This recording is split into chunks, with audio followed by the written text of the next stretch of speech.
O senhor participou de um momento que eu acho que talvez foi um divisor de água, talvez a reta final. Vamos agora pro clássico dos milhões aqui.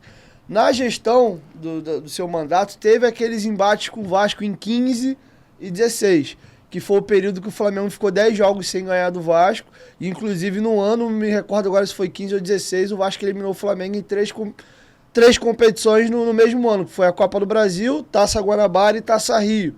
Inclusive eu entrevistei o Andrezinho, e o Andrezinho brincava que na época aquele elenco do Vasco era doido para pegar o Flamengo numa final, porque eles tinham convicção de que aquele time do Vasco ganharia do Flamengo numa final. E até hoje o Vasco, desde lá do Cocada, carrega no ombro essa questão de contra o Flamengo em finais acaba, né, não conseguindo vencer. Ainda bem que ganhou na semifinal pra você, né? Porque se vai na final, não ganhava, não. Será? A gente não tem bola de cristal, mas vamos lá.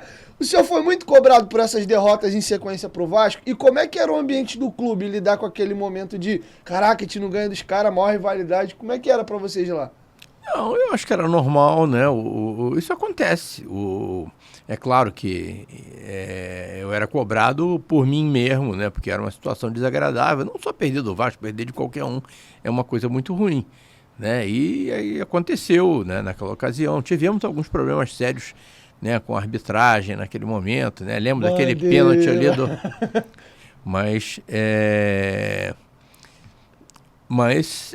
o que tinha nada para fazer, né? O que a gente tinha que fazer era treinar, se desenvolver e tal e coisa para, no longo prazo, né, performar melhor do que o Vasco.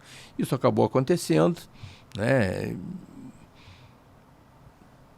Tem vários amigos vascaínos, né, que sofrem muito com essa situação, né? Entendo, né?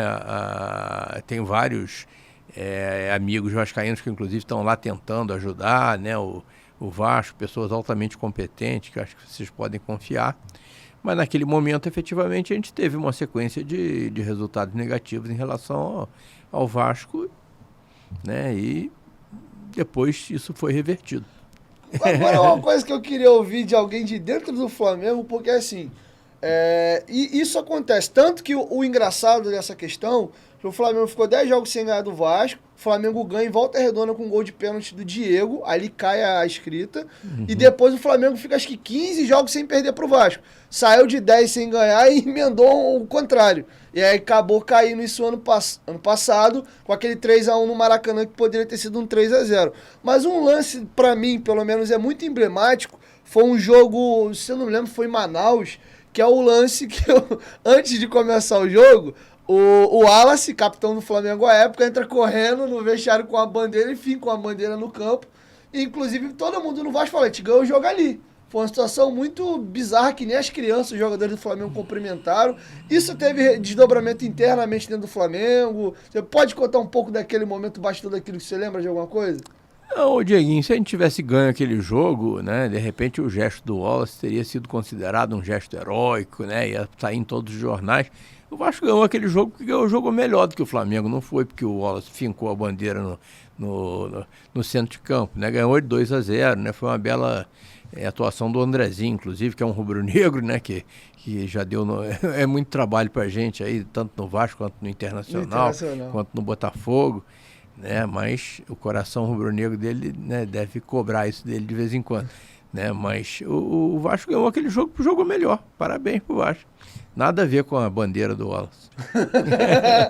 Pra gente soou, recarrega a água minha do bandeira, por favor. Pra gente, como vascaíno, na época soou como desespero, tipo, os caras tem que ganhar de qualquer jeito, não estão ganhando. E tem essas coisas acontecem num determinado período. Como é que era a semana de Vasco e Flamengo? Dentro do Flamengo lá, era uma semana normal? Tinha uma mobilização? Não, uma semana normal, semana de um clássico, né, como Flamengo e Botafogo, como Fla-Flu, como Flamengo e Corinthians, né, semana em que o trabalho era tratado com muita seriedade. Entendi. O senhor era um presidente que tinha hábito de ir em vestiário, falar alguma coisa com os jogadores? Ou o senhor sempre foi mais de ficar na sua lá no camarote? Como é que era a sua relação com o elenco? A partir de um determinado momento eu passei a frequentar o vestiário, né? Não mais no sentido assim de prestigiar, né? De dar um apoio, de mostrar que os jogadores estavam tendo um respaldo da diretoria, né? Mas eu acho que não seria nada produtivo, né? Eu chegar e fazer um discurso motivador, né? Eu acho que não é o papel do presidente. Para isso você tem o diretor de futebol, você tem o treinador, né? Eu me comportava como um presidente, né? Visitando o vestiário, né? Cumprimentando lá os jogadores, né? Dando força, né? Quando terminava, eu participava lá daquela roda de oração, né? Mas sempre me mantendo discreto, como acho que deve ser o papel de um presidente.